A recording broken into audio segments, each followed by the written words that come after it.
merespon nikmat dan ujian dari Allah Subhanahu wa taala. Kan biasanya kalau kita ngomongin tentang nikmat identik dengan syukur ya. Terus kalau ujian identik dengan sabar. Tapi gak selalu kayak gitu keadaannya. Kadang-kadang nikmat itu bisa bikin kita GR. Ujian bisa bikin kita salah sangka kepada Allah Subhanahu wa taala. Seolah-olah Allah kalau kasih ujian itu kayak gak suka sama kita. Padahal kadang Allah kalau kasih ujian itu tandanya masih perhatian sama kita. Kenapa tuh perhatiannya ngasih ujian? Bisa banyak banget alasannya, bisa pengen ngapusin dosa-dosa kita, bisa pengen ngangkat derajat kita walaupun kita nggak usah terlalu kegeeran ke sana, minimal menghapus dosa-dosa ya. Bisa juga emang mungkin hanya dengan cara dikasih ujian kita rajin beribadah. Dan itu kita banget kayaknya tuh. Kalau lagi banyak masalah, tahajudnya rajin. Mendekati ujian nasional, tahajud nggak tinggal selama sebulan. Hari ujian nasional terakhir, malamnya udah gak tahajud lagi. Kan kita banget nih. Nah orang yang tipenya kayak gini kadang emang cara untuk biar dekat ke Allah emang dikasih ujian. Makanya jangan jadi tipe kayak gitu. Walaupun ada orang lain yang soleh tapi tetap dikasih ujian. Kenapa? Karena Allah Subhanahu wa taala benar-benar pengen lebih dekat sama dia. Makanya Nabi bilang asyadun nas balaan al-anbiya summas salihin. Orang yang paling banyak diuji sama Allah itu orang para nabi, kemudian orang soleh, kemudian yang mendekati kesolehan dan seterusnya dan seterusnya. Ternyata kadang ketika kita dikasih nikmat, kita tuh jadi kegeeran. Jangan-jangan ternyata nikmat itu bukan sebuah anugerah, justru nikmat itu adalah sebuah istidraj. Gimana kita ngebedain anugerah sama istidraj? Indikatornya sederhana, seperti apa hubungan kita dengan Allah lewat nikmat itu. Kalau nikmat itu menjauhkan kita dari Allah dan makin nikmat makin jauh, biasa-biasa aja, lempeng dalam urusan agama, berarti nikmat itu adalah istidraj. Kalau nikmat itu bikin kita makin bersyukur, bentuk syukurnya bisa makin dekat ke Allah dalam bentuk ibadah, bisa juga makin banyak manfaatnya ke orang lain dengan berbagi, berarti nikmat itu adalah anugerah. Dua-duanya nikmat, karena dua-duanya dinikmati. Tapi ada anugerah, fadl, ada juga istidraj. Atau kadang-kadang kegeeran kita kasus yang lain misalnya gini. Kayak dalam keluarga ya, dalam keluarga kita berdoa nih. Berdoa, ya Allah mudahkanlah rezeki saya, keluarga saya, pasangan saya, kayak gitu-gitu. Atau anak kita sakit, terus kita berdoa, ya Allah sembuhkanlah anak saya. Yang berdoa malam itu bukan cuma kita loh. Orang tua kita berdoa, pasangan kita berdoa. Kadang sampai pembantu juga berdoa. Tiba-tiba Allah kasih kita nikmat lewat doa ini. Misalnya anak sembuh, misalnya kita lulus ujian, misalnya dapat kerjaan. Terus kita tiba-tiba kegeeran. Ya doa saya diijabah banget ya. Di sini nih kegeerannya nih. Apa ini enggak husnuzon Ustaz? Husnuzonnya kalau Allah maha baik ya. Mau mengijabah doa orang yang tidak layak diijabah. Ini husnuzon. Kalau kegeeran, ya alhamdulillah saya orangnya layak diijabah doa ya. Doa saya tuh cepat banget diijabah, lu baru semalam doa, hari ini udah ijabah. Kalau yang diomongin adalah kitanya, itu kegeeran. Kalau yang diomongin adalah kebesaran Allahnya, itu namanya husnuzon, bagian dari tahadus bin ni'mah. Wa amma bi ni'mati rabbika fahaddis. Yang dibicarain tuh bukan kita, tapi Allahnya. Atau kalau mau lebih nggak GR lagi, kita berhusnuzonnya bukan cuma ke Allah. Allah maha baik plus, oh ini kayaknya ada doa di dalam keluarga saya nih yang diijabah oleh Allah. Bisa doa ibu, bisa doa ayah, bisa doa pasangan, bisa doa bahkan pembantu yang kita nggak tahu diam-diam dia mendoakan kita. Jadi bukan kitanya yang hebat, yang keren, yang soleh. Tapi ada orang lain di sekeliling kita yang soleh kemudian mendoakan sehingga memudahkan urusan kita. Sama kayak dalam dakwah, misalnya saya dengan teman-teman bikin pemuda hijrah nih. Pemuda hijrah ini dulu taklimnya 3 tahun yang lalu paling banyak cuma 30 orang. Selama 8 tahun. Tiba-tiba alhamdulillah Allah berikan keberkahan jadi rame. Kita jadi bareng-bareng sekarang ada ribuan orang misalnya. Saya selalu mention ke teman-teman ini pasti ada orang di antara tim kita nih. Yang dia itu sama Allah itu dekat banget. yang diam-diam malam dia berdoa, gara-gara doa dialah jadi banyak kemudahan untuk kita.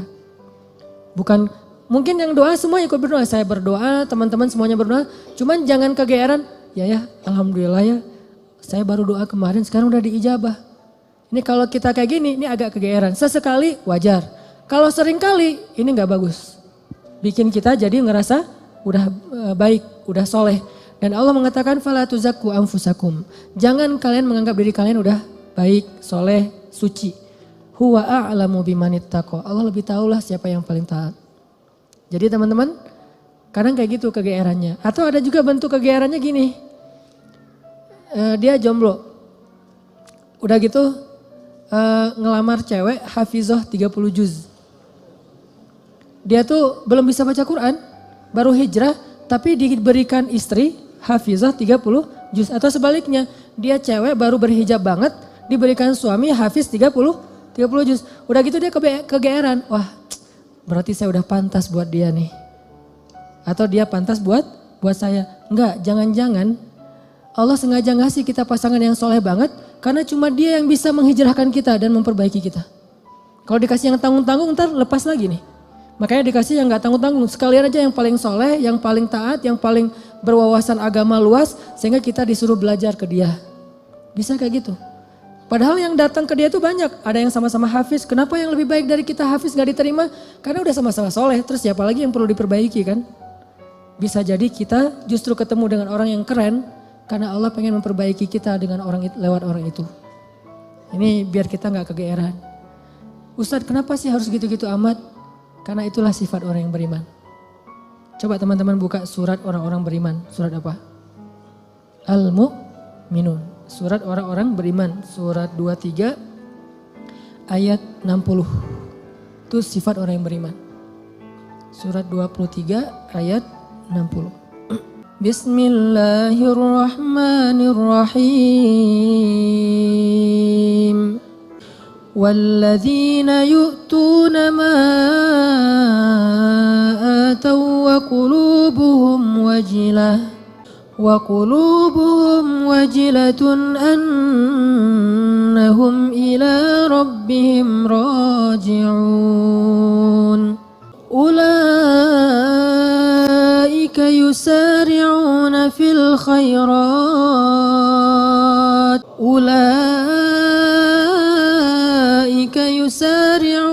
فِي الْخَيْرَاتِ وَهُمْ لَهَا سَابِقُونَ.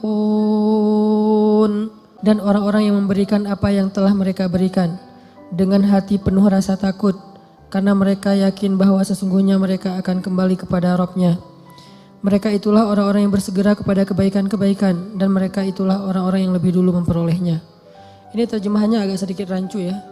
Karena kalau kita baca tafsir bukan memberikan, melakukan. Jadi ketika ayat ini turun, Aisyah nanya kepada Nabi apa tafsirnya. Walladzina yu'tuna ma atau wa qulubuhum wajilah. Dan orang-orang yang telah memberikan apa yang mereka telah berikan, sedangkan hati mereka masih merasa takut. Aisyah nanya, maksudnya apa ya Rasulullah? Kenapa mereka takut? Apakah mereka melakukan dosa-dosa? Apakah mereka bermaksiat sehingga mereka menjadi takut? Kata Nabi, bukan.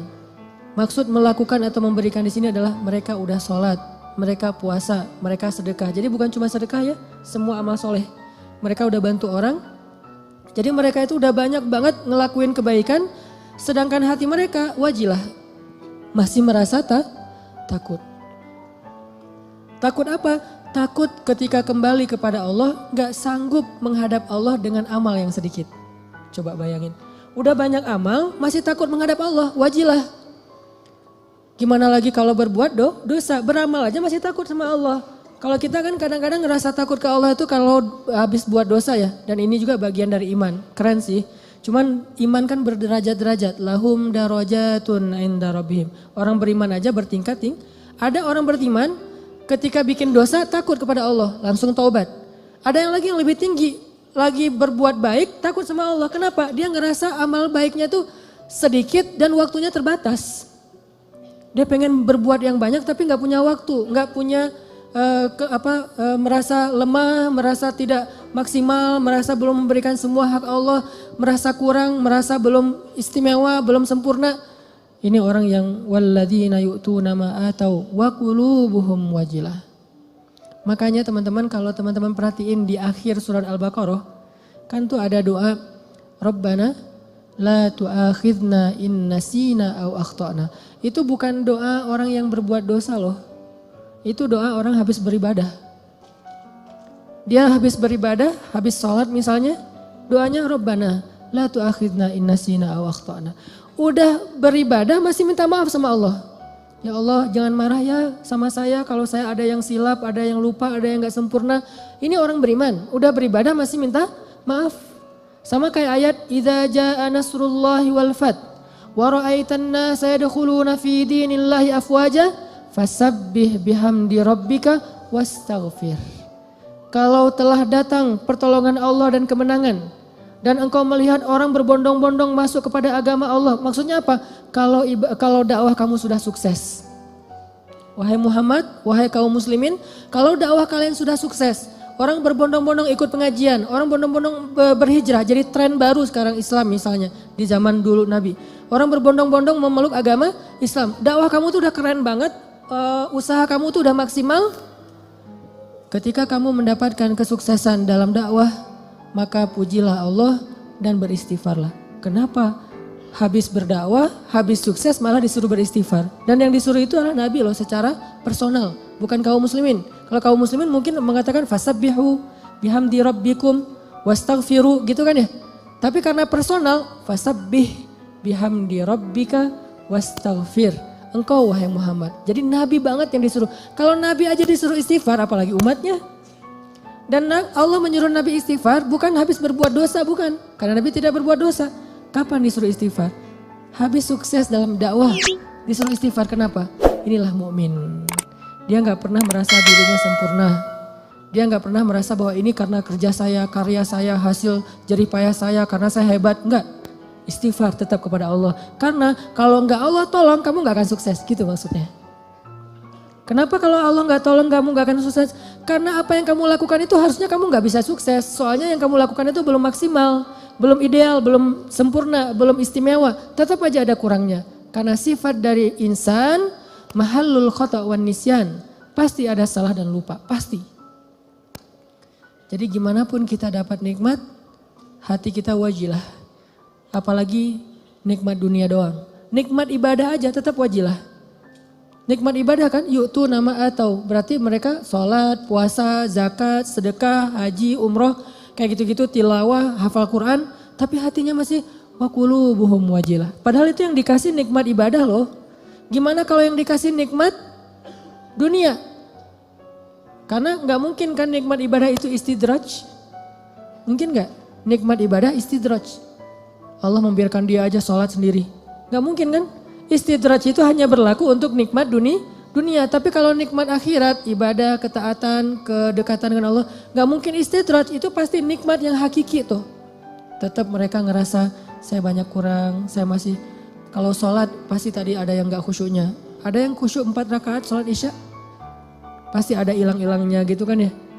Lebih tepatnya ada khusyuknya sedikit, sisanya hilang. Mungkin itu lebih tepat buat kita nih.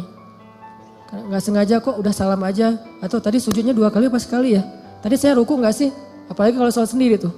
Pas udah sujud, tadi saya ruku gak sih? Kan suka gitu tuh. Pas udah berdiri, tadi saya tahiyat gak sih? Atau langsung dari sujud langsung berdiri. Kan suka gitu. Salam, tadi saya syahadatan gak ya? Jangan-jangan langsung Allahumma sholli ala sayyidina Muhammad, assalamualaikum, assalamualaikum. Pas berdiri, tadi saya baca Al-Fatihah gak ya? Udah mau ruku aja, suka gitu. Berarti banyak kurangnya dalam ibadah kita. Tilawah juga gitu, pasti banyak baca yang salah. Jangan-jangan salah huruf, salah makna harusnya dosa. Puasa juga gitu, gak bisa jaga pandangan. Atau sedekah juga gitu, jangan-jangan saya sedekah belum bersih-bersih amat atau belum maksimal. Masih banyak yang saya tahan, masih kikir. Intinya adalah jangan ngerasa udah sempurna. Sehingga ketika Allah kasih kita nikmat, kita merasa diri kita emang pantas mendapatkannya. Bukan. Ketika Allah kasih kita nikmat, kita bilang sebetulnya saya nggak pantas tapi Allah maha baik. Ketika Allah kasih kita hidayah sebetulnya bukan saya udah sadar, Allah menyadarkan saya. Ketika kita dapat ujian baru kita salahkan diri kita. Makanya hadis qudsinya yang saya sampaikan di booster, kalau kalian mendapatkan nikmat, janganlah kalian memuji kecuali Allah. Kalau kalian mendapatkan masalah, musibah, sesuatu yang buruk, janganlah kalian mencela kecuali diri kalian sendiri. Ini ke diri kita teman-teman. Dan ini kaidahnya tidak berlaku untuk orang lain ya. Karena Allah hanya mengatakan untuk diri kalian sendiri, bukan untuk teman kalian. Jadi dalam Islam itu kita dibangun juga persepsi, mindset. Jangan pakai hadis kursi ini untuk orang lain. Lo banyak dosa tuh, kok gitu sih? Ya kan kata Allah juga dalam hadis kursi gitu. Enggak, ini enggak berlaku untuk orang lain, berlaku untuk diri kita. Untuk orang lain selalu berlaku husnuzon. Ijtanibu katsiran minadh-dhon, jauhi prasangka buruk kepada orang lain. Kalau dia dapat nikmat, Masya Allah, Allah sayang kepada dia sehingga diberkahi rezekinya. Kalau dia dapat ujian, Masya Allah, Allah pengen menggugurkan dosa dia, pengen mengangkat derajat dia. Kalau ke kita dapat nikmat, saya sebetulnya gak pantas tapi Allah baik banget sama saya. Kalau kita dapat ujian, emang saya layak diginiin sama Allah, ya Allah ampunkan dosa saya, angkat musibah saya. Terus mana ada peluang buat kita menghakimi orang lain? Kan gak ada peluang. Sesama mukmin, sesama muslim, gak ada peluang kita menjelek-jelekan orang lain. Nah kalau teman-teman perhatikan di surat Al-Mu'minun yang ayat 60 tadi, coba mundur beberapa ayat 55 itu jelas banget. Jadi satu paragraf ini lagi ngomongin tentang bab GR nih. Ayat 55 itu orang yang GR. Surat Al-Mu'minun ayat 55 Allah bilang, ayahsabuna annama numidduhum bihi min malin wa banin nusari'u lahum fil khairati bal la yash'urun. Apakah mereka mengira ketika kami memberikan mereka banyak harta dan keturunan berarti kami menyegerakan untuk mereka kebaikan? Enggak, mereka enggak ngerti kata Allah. La yash'urun itu enggak sadar, enggak ngerti, enggak ngerasa. Jadi enggak selalu ketika Allah numiddu lahum mim malin wa banin, ketika Allah ngasih harta dan keturunan yang banyak, maksud harta dan keturunan itu kehidupannya bahagia, rumah tangganya aman-aman aja gak ada masalah, maka berarti nusari'u lahum fil khairat belum tentu. Seolah-olah Allah itu sayang banget sama dia, belum tentu. Kalau gitu kita suudzon sama Allah, enggak.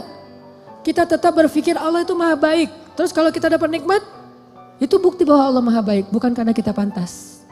Atau mungkin ini adalah ujian dari Allah, antara dua. Antara Allah emang baik banget walaupun kita nggak pantas, atau Allah sedang menguji kita dengan ujian yang kita senangi.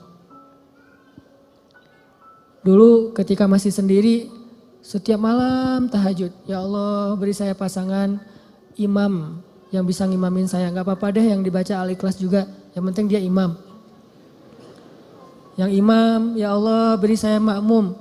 Mudah-mudahan dia tetap mengamini doa-doa saya. Walaupun mungkin doa saya gak fasih. Doain setiap malam tahajud. Allah kasih nih. Persis kayak bayangan kita banget nih. Spesifik. Hidungnya, matanya, wah segala macam. Gua banget lah pokoknya. Pas udah dapat gitu masih bangun tahajud gak? Atau udah mulai telat-telat dikit? Kenapa telat-telat dikit? Susah bangunnya sekarang. Kalau dulu bangun cuman ngangkat bantal guling atau cuman selimut doang, itu juga kadang-kadang. Karena seringnya selimut udah terbang kemana, bantal guling kemana tidurnya teh. Maceh banget tidurnya. Ada juga pas dia mau bangun, sekarang beda, bukan bantal guling, lengan. Mungkin lengan itu lebih ringan daripada bantal guling. Secara kilonya kayak gitu ya. Tapi rasanya berat, taruh lengan, aduh gimana nih caranya, ntar dia terbangun. Kan saya nggak pengen ngebangunin dia, kasihan, alasan ya modus. Enggak tahajud, atau tahajudnya telat. Atau mulai berkurang, lama-lama tadi tahajud 11, sekarang jadi tinggal 8, 4, 2, tinggal witir doang. Tapi masih lumayan lah. Akhirnya subuh di masjid, subuh di rumah, subuh telat, subuh dijamak dengan duha. Kan bertahap tuh. Udah gitu ngejamaknya kompakan lagi, berjamaah. Jamak subuh sama duha berjamaah sama suami istri, kan kompakan ya, Masya Allah luar biasa, kompak, istiqomah, menjamak.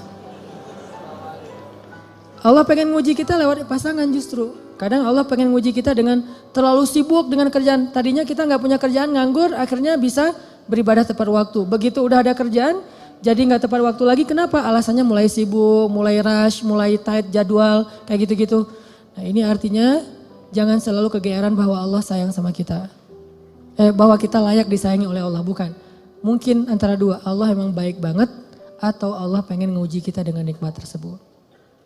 Jadi di sini disebutkan ayah sabun, apakah mereka mengira annama numiddu lahum min malin wa banin nusari'u lahum fil khairat bal la yash'urun.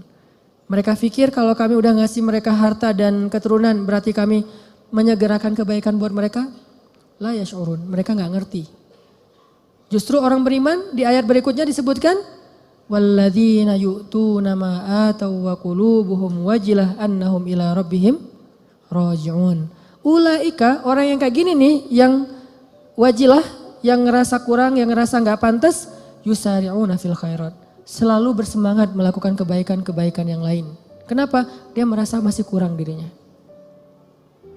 Jadi jangan terlalu kegeeran. Kita boleh bilang alhamdulillah ya Allah mengijabah doa, ya boleh. Tapi jangan bilang alhamdulillah ya saya itu emang doa saya jitu banget. Doa saya tuh emang cepat banget diijabah. Jangan sebutkan saya sama sekali. Kalau dalam kebaikan. Ini kita belajar bertahap. Kadang-kadang gak nyebutin di lisan tapi di hati. Enggak lah, ini mah nikmat dari Allah dalam hati gua gitu loh.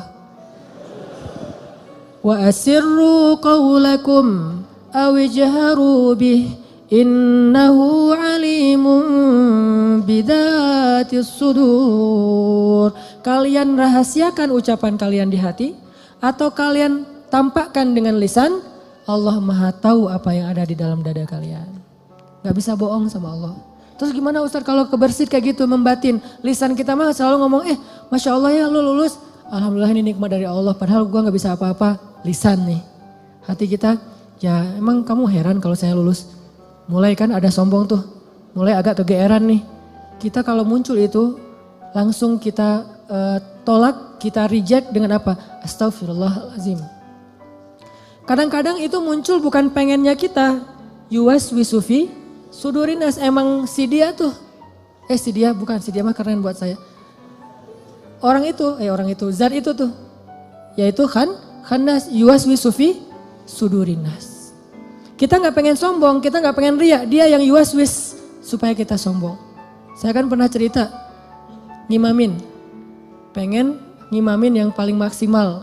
Biar semuanya khusyuk. Kan kalau yang lain khusyuk kebawa pahalanya ke yang ngimamin nih. Allahu Akbar.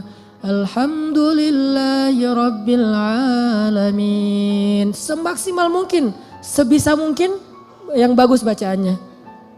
Pas sudah selesai sholat. Yuwaswis. Atau belum selesai sholat. Baru amin.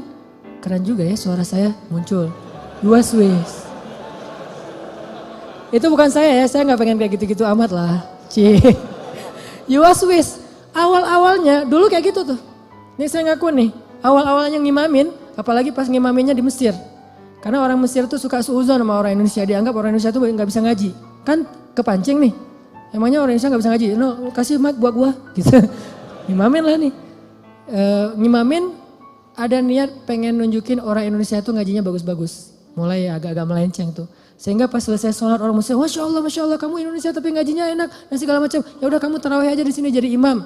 Muncul waswasah, yuwaswisufi sudurinas. Bukan pengennya kita. Pulang ke Indonesia juga kayak gitu. Ada yang Ustadz saya baru pertama menangis ketika sholat gara-gara Ustadz. Padahal saya ke umrah juga gak nangis. Di sini bisa nangis Masya Allah. Langsung yuwaswis. Wah itu habis-habisan tuh. Gimana caranya? Gara-gara itu terus saya gak jadi berusaha semaksimal mungkin. Ya udah deh gue biasa-biasa aja daripada sombong. Alhamdulillah Rabbil Alamin, Ar-Rahmanir-Rahim. Ustaz kok ngajinya gitu? Saya gak mau sombong.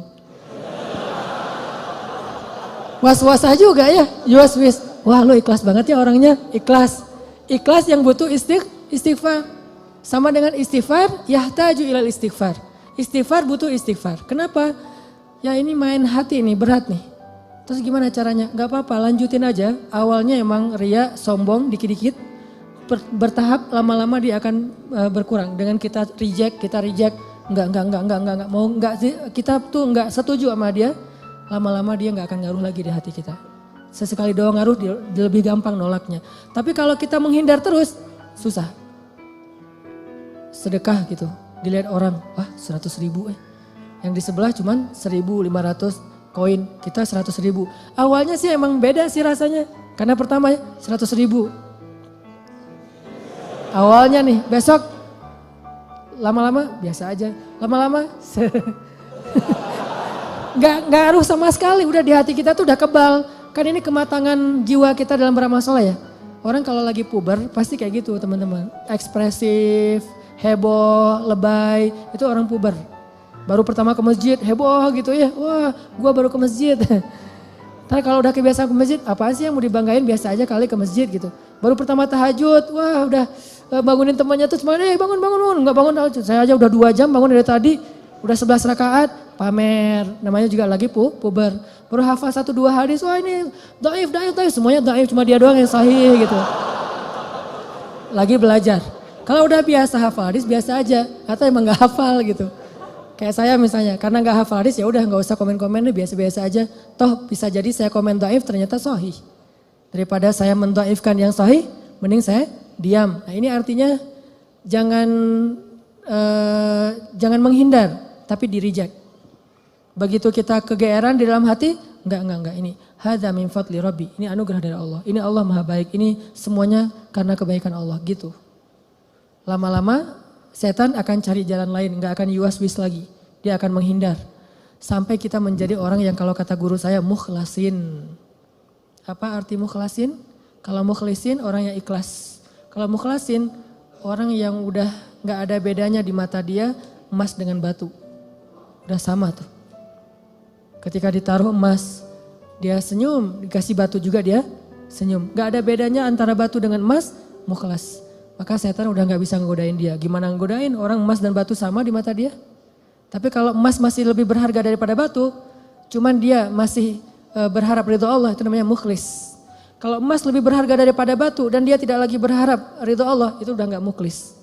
Ada orang yang riya, ada mukhlis, ada mukhlas.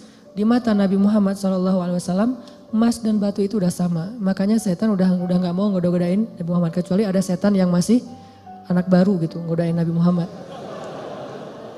Kalau setan yang udah senior ya, udah tahu oh itu Muhammad gak usah digodain deh, habis-habisin waktu loh. Mending godain yang lain-lain aja yang sahabat. Tapi kalau yang baru-baru kayak semangat gitu, gua mau godain orang nih. Pas ngeliat, ini ada lagi sholat digodain, Nabi Muhammad digodain. Kan sia-sia ya. Jadi kayak buang-buang waktu gitu. Dia godain Nabi Muhammad, begitu Nabi selesai sholat dipegangin, digulung sama Nabi, digantung di tiang masjid. Teriak-teriak gitu. Pas pagi-pagi anak-anak Madinah, anak-anak kecil gitu, pergi sholat subuh ngelihat ada bola tuh mau diambil sama mereka, mau ditendang-tendang. Kata Nabi jangan. Udah ditendang-tendang, dia udah kesakitan, dikeroyok sama anak kecil Madinah gitu. Bayangin jin di masa itu jadi bola. Terus ditendang-tendang sama anak Madinah, diambil sama Nabi, dilepas, terus dia lari. Baru dia sadar sekarang, saya ternyata salah godain, yang digoda adalah Rasulullah SAW. Kata teman-temannya, lo sih gak nanya-nanya ke senior. Ini teman-teman artinya memang gak bisa sekaligus. Kadang emang kita kegeeran juga, dan saya ngerasa kadang kegeeran. Lagi doa kayak kemarin misalnya, ya Allah saya doa di dalam hijir ya. Saya doa ya Allah kasih saya jalan agar saya bisa mengunjungi kamp pengungsi di Suriah. Saya pengen banget ke sana gitu, pengen ngelihat langsung, mudah-mudahan dari situ semangat untuk bersosial, ngelakuin kegiatan kemanusiaan itu lebih kenceng lagi. Pulang dari sana gak lama kemudian dapat jalan langsung, insya Allah April mau ke kamp pengungsi misalnya, langsung kegeeran. Doa saya diijabah ya, keren ya. Yang muncul kayak gitu kan? Enggak. Kita tolak nih. Gimana nolaknya? Sebetulnya sih saya belum pantas ke sana, tapi Allah pengen ngasih saya ke jalan kebaikan gitu. Terus aja gitu. Lama-lama hal-hal yang kayak gitu nggak akan mempengaruhi keikhlasan kita lagi. Terakhir teman-teman, balik lagi kepada awal, kalau kita ngelihat ada orang dapat musibah, kita berhusnuzon dengan cara mudah-mudahan musibah ini mengangkat derajat dia. Kalau kita ngelihat teman kita dapat nikmat, kita berhusnuzon dengan mengatakan dia memang pantas mendapatkan nikmat itu karena Allah sayang sama dia. Sebaliknya kalau ke kita dapat musibah, kita katakan saya banyak dosa makanya dikasih ujian kayak gini untuk menghapus dosa saya. Kalau kita dapat nikmat, kita katakan saya sebetulnya gak pantas tapi Allah maha baik sehingga Allah memberikan kenikmatan ini untuk saya.